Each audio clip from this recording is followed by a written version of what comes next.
Hello guys and welcome to this tutorial. So ngayon naman tuturo ko sa inyo kung paano nyo ma-share yung link ng live webinar na pinost ko. No, to do that, all you need to do is just to click this link. Ayan, nakasulat na, click the link above. So just click this link. Then kapag nag-open na po yan, pwede na po yung i-share buo. No, you could do that by clicking the Facebook icon dito sa kaliwa. No, then you could put any caption na gusto nyong ilagay. For example, payaman ka sa iWon.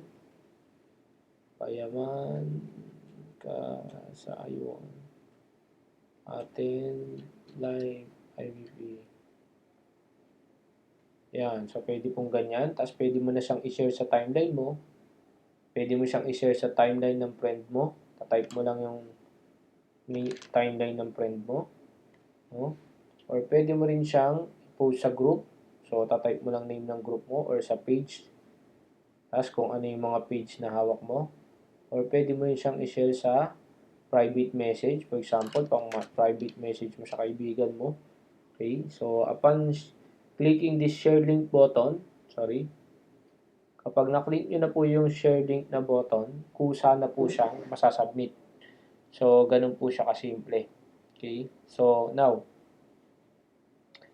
another way of doing this was you just, kunyari gusto nyo pong may kachat po kayo tapos bakante siya ng 24 ng 4 a.m. So, pwede nyo na lang pong i-click yung live IBP ng September 24. So, pwede nyo siyang i-share link by link. All you need to do, pag nag-open na po yan, i-copy nyo lang po yung link na nasa taas. Ito po yung pinaka-full URL o full link. Then, pwede nyo na po siyang ipang-message sa mga kaibigan nyo. Yan. So, ganyan po kasimple. By that, nasubmit nyo na po sa kanya yan. Okay?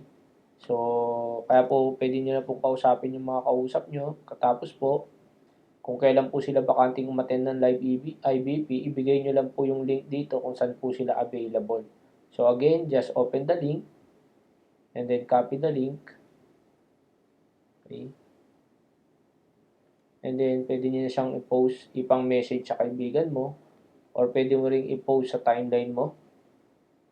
No? Or sa newsfeed mo. Ayan. So, ganun po ang pag-open. Then, lagyan nyo lang po ng caption, of course, sa taas. Power, payaman, or kung ano po ang gusto nyo. No? Ganun lang po. No? So, ganito lang po kasimple kung paano ma-share lahat ng link ng binibigay ko sa IBP para mangyari po was may pamigay nyo rin po sa mga kakilala nyo. Now, sometimes, nagpo-post po ako ng isang link lang sa timeline ko. No? Like this one, yung mga previous na IBP natin. Yan, for this one. Pag ganito naman po ang shinare ko, all you need to do, you could already click the photo. I-click nyo lang po itong photo na to, mag-o-open na yan. So, ika-copy nyo lang po itong full URL again. Then, pwede nyo na siyang i-send ulit sa mga kakilala nyo. So, ganun po kasimple. So, with this, I would end this tutorial. Sana po, malaman nyo na po yung tamang paraan ng pag-share sa mga kakilala nyo para ma-maximize nyo po yung mga live IBP na ginagawa namin. Ang kagandahan po nito, ibabato mo na lang yung link sa mga kaibigan mo.